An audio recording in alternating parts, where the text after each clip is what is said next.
Hey, Jeff, today we're talking about the Hall of Fame. Oh, cool. That's Hall going to of be Fame fun. of Faith, actually. Yeah, there you go. Yes, but today I'm Kyle, and this is Jeff, and we're the Bible guys.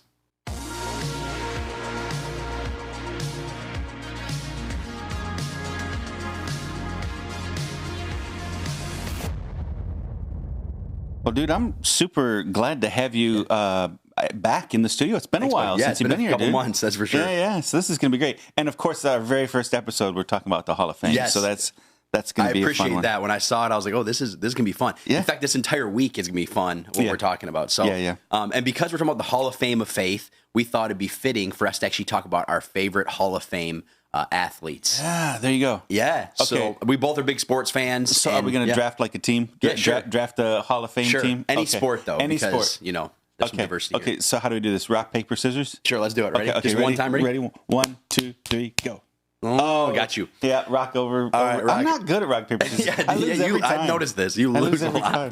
Okay. All right, so I'll go first, but it's hard because I want to steal one that you're going to take first. But, I'll just go with my gut instinct on my favorite Hall of Fame player who's actually in the Hall of Fame is Wayne Gretzky. Oh. Because I grew up playing ice hockey, still play ice hockey today, and he was the GOAT growing up. He's the greatest. I mean, in the 80s, although I was born in mid-80s, I watched some of his stuff, but just watching his highlights, I think he was just incredibly dominating at his sport and took it to the next level. I was listening to a podcast about, I don't know, a month ago, and he was the one that they were interviewing. He's really funny.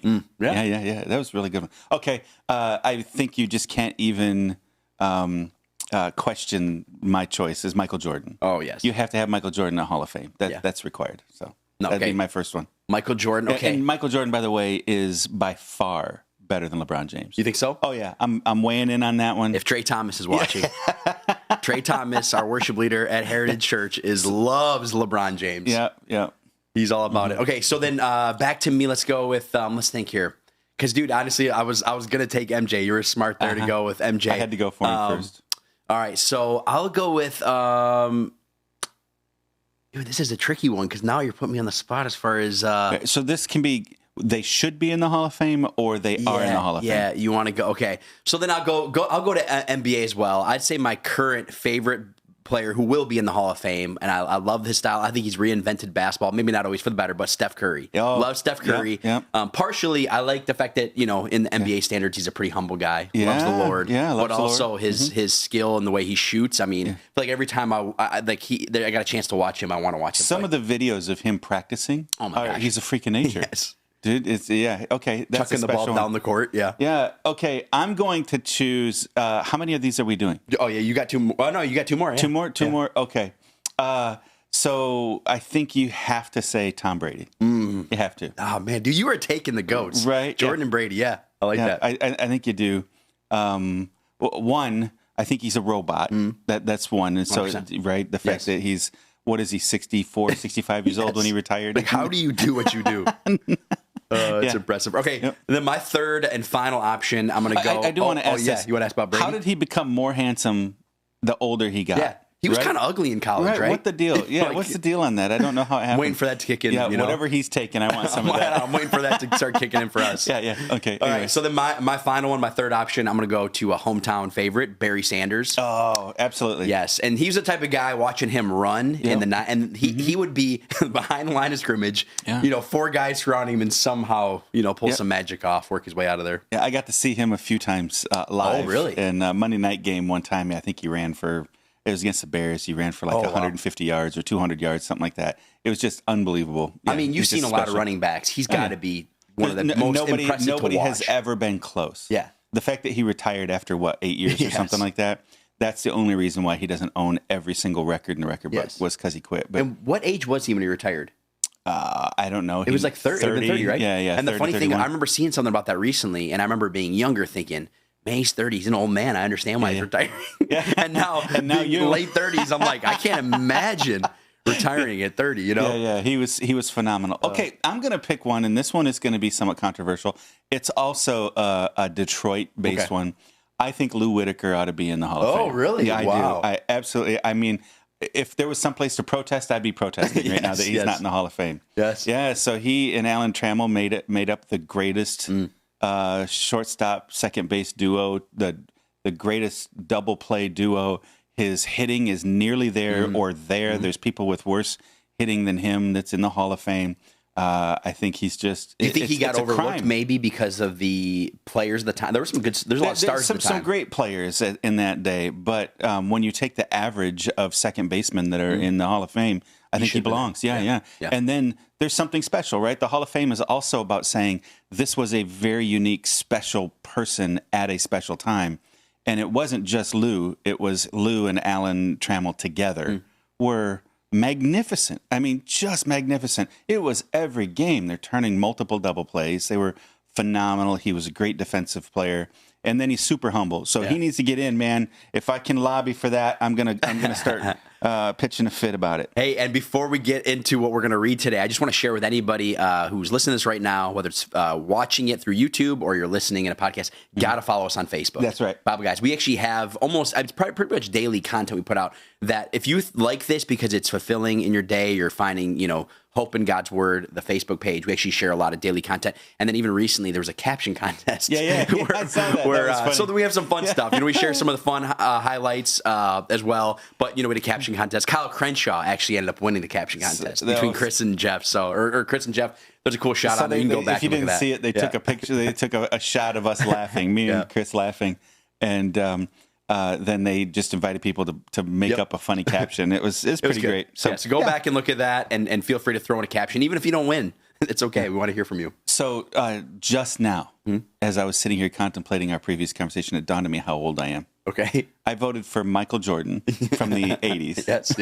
I voted for Lou Whitaker, from the 80s. And then I voted for Tom Brady, who is 80. Yeah, so, between the three of those things, that's pretty bad. Yeah. Yes, I think I feel that sometimes, too, when I spend time with these 20-somethings. And I'm like, you remember that? And they're like, what? Back in my day. Okay. All right. So, hey, we are in Hebrews chapter 11. And this is one of those really cool spots.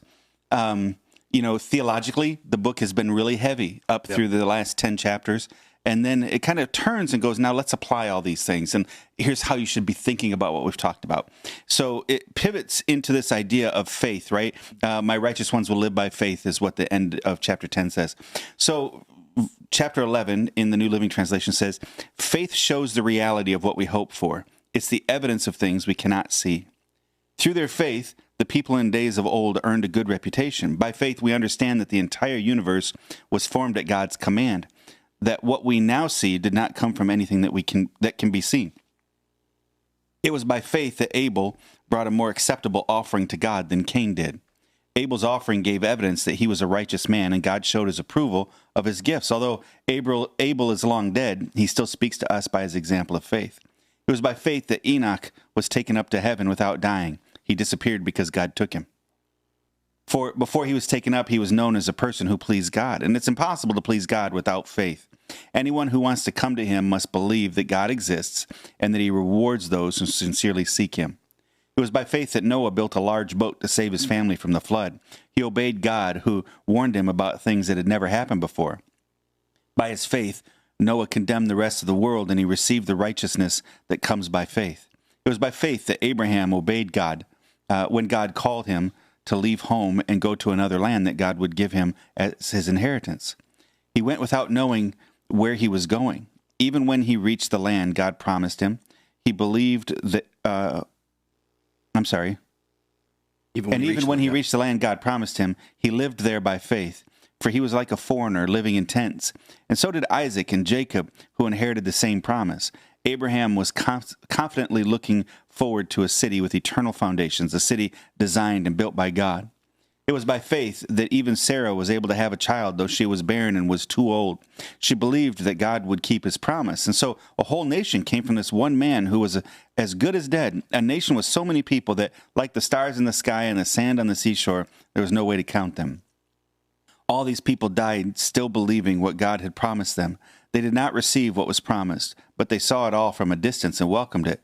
They agreed that they were foreigners and nomads here on earth. Obviously, people who say such things are looking forward to a country when they can call their own. If they had longed for the country they came from, they could have gone back. But they were looking for a better place, a heavenly homeland. That is why God is not ashamed to be called their God, for he has prepared a city for them. It was by faith that Abraham offered Isaac as a sacrifice when God was testing him. Abraham, who had received God's promises, was ready to sacrifice his only son, Isaac, even though God had told him, Isaac is the son through whom your descendants will be counted. Abraham reasoned that if Isaac died, God was able to bring him back to life again. In a sense, Abraham did receive his son back from the dead. It was by faith that Isaac promised blessings for the future to his sons, Jacob and Esau. It was by faith that Jacob, when he was old and dying, blessed each of Joseph's sons and bowed in worship as he leaned on his staff. It was by faith that Joseph, when he was about to die, said confidently that the people of Israel would leave Egypt. He even commanded them to take his bones with them when they left. And we can go on. We will tomorrow. We'll finish this passage. But those first 22 verses, man, starts covering all the big highlights of the Old Testament. Incredible. And I love the, just in general, going through the Hall of Faith. And I think that one of the things that stands out to me is, I'm going to go really quickly. I know it's maybe skipping forward a little bit, but I really think verse 13 is something that stands out to me, where it talks about, let's see here, going back, all these people died still believing what God had promised them. They did not receive what was promised, but they saw it from a distance and welcomed it. And I think that's a really cool way of describing their faith. Yeah. The faith was not just a decision that they had made. And a lot of times when we think about faith, we think of a one-time decision, trusting, putting our, post Jesus's resurrection, putting our faith in Jesus. But it's so cool how there was actually action that was required. We know from the book of James that faith without works is dead and it's useless and all those things. Yeah. You see these people who really stepped out in faith, not knowing where the destination was. Yeah. And then even Abraham, the whole idea of he went without knowing where he was going. I'm always just impressed by. Well, the depth of their faith, and it says that they still didn't receive it, right? Yeah. So they were looking forward to Jesus, and they never actually got Jesus. But, for a lot of us, our faith is based on how quickly do we actually get the thing we're having faith in. Instant gratification. Right? Yep. And so the depth of their faith, they have lived an entire life. Abraham lived to be over 100 years old, and his faith was unwavering. I mean, he struggled a little bit early on, but as he got older and as he walked with God longer, he was willing to sacrifice his son. Of course, God didn't require that, but he was willing to. He was willing to do whatever it took. And you see his faith getting stronger and stronger and stronger, even though he never actually received the thing he was looking for, right? Yes. But he knew that God would deliver and that God keeps his promises. And I think that should be a challenge to us. Is our faith, what is our faith? Is our faith for our own benefit so that we can, have the things that we're wishing for or praying for or believing God for? Or is our faith really just in the one, right? In the one who can and who will keep all of his promises. Yes. And the faith in the things that you can't see too. Knowing that you're moving forward, you're trusting him, even if you can't see where you're going. Yeah. And I know for me, that whole where it says Abraham, the faith of Abraham, that one has stood out. In fact, I love that verse, and I've always loved that verse. How it says Abraham went without knowing where he was going. And I bet you we have listeners right now who are right in the crossroads of making a decision where they got to step out, whether it's in a job, whether it's some sort of huge risky thing. Maybe it's deciding to be the man of the house and solidify your faith, and maybe it's even within your family there could be certain things you want to stand up for. And I love that idea of how Abraham went without knowing where he's going. And I'm sure you probably have plenty of examples. I know of times where I stepped out in faith and just said, God, I have no idea what the next few weeks, months, years looks like. Yeah. I have no idea where I'm going. I'm just going to step out in faith and trust you with it. Yeah. So we've had that so many times in our life. I remember when the church that I was serving at, I was an assistant pastor. I had a background in music, and I did a lot of other things at that church. And then suddenly I don't work there anymore. And that was kind of a surprise to us. And we had been praying about maybe starting a new church. We had been praying about leadership, and I really felt like God was going to take us into the point leader, lead pastor kind of a role next. But we didn't know where to go. We didn't know what to do. And I think maybe I overreacted a little bit to a friend of mine who sent out 160 resumes and had 60 interviews and got really, really confused with what he was going to do. He was just a superstar guy. Yeah. And I don't know that he made the best decisions. His story would be he didn't make the best decisions. And because he kind of got caught up into benefits packages and all those things. Perks. So we went the other way and we sent out 2 resumes. And but I was unemployed for months and months and months. And so not really sure what was going to happen. The Lord gave us, we had some money set aside, And by the time Heritage Church called us, because we didn't start Heritage Church, Heritage Church is about 6 years old. By the time they called us, we paid our last bill with our last money in the bank. Oh my gosh! On Friday, and the next Thursday, we got our first paycheck from Heritage Church. And so God took us right to the edge. We looked into the abyss, right? But we just didn't know where we were going. When I wound up losing my job at that church, then I didn't know what was next. I didn't know what was going to happen, but we just trusted that, hey, God has never failed us, ever. Yeah, and so great. He's going to test our faith, certainly, but he's never failed us. And thank God that we waited on him, and because I had other opportunities, but that we waited on him because, now Heritage Church is, so many of our dreams have come true at Heritage. And if we had tried to force God's hand, or if we panicked and jumped out of the, circumstances and into some other solution, we wouldn't be here. Yeah. And so thank God for it. And obviously the listeners, we're thankful for that act of faith as well. I would even say too, I had a situation just yesterday where I was very aware of something like this. Even my decision to come to Heritage, whenever you're stepping on ministry, it feels like there's a lot of weight to the decisions you're about to make. And just yesterday, actually, I know this, by the time we air this, will be a couple of weeks late on this story, but we had a fam night. It was like HCU fam night. Yeah. Uh-huh. And a guy who was in my youth group, or a couple of guys are in my youth group, who were actually on stage last night. One is now our youth director, and one was leading worship last night. And while not only being a part of pulling off a program for parents and students, but then also to witness 12 students get baptized. And so I see something like that, and I'm like, you know what? Like, if I could have seen a picture of this 6 years ago, like, I would have been like, this will all be worth it.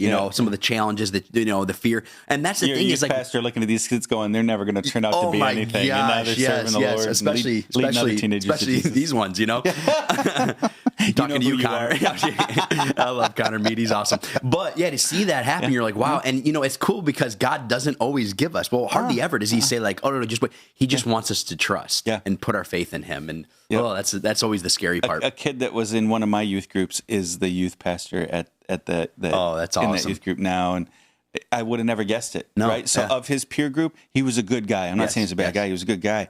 I just never anticipated that he would be the one that would, follow the Lord into ministry. And there's a bunch of those stories. So you plant seeds in faith. That's what a farmer does. A farmer cannot guarantee that seeds will produce a harvest.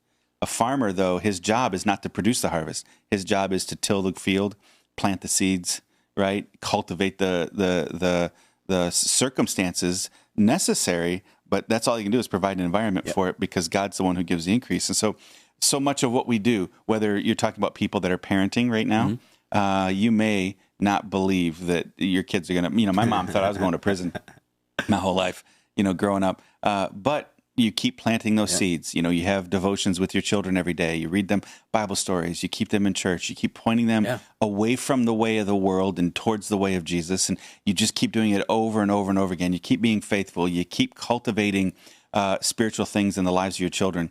And you can count on the fact the Bible says that God's word is not going to come back void.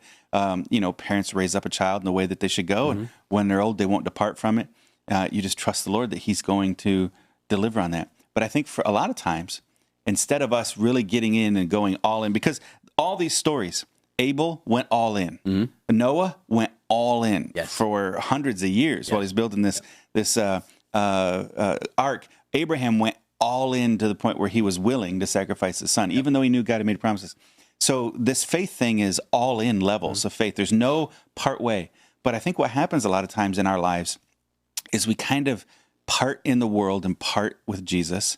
And we I think we inoculate our children a lot of times. You know how I had to have a yellow fever shot. And in order to travel in a lot of the places I go to in East Africa, and you can't come back in the country without it.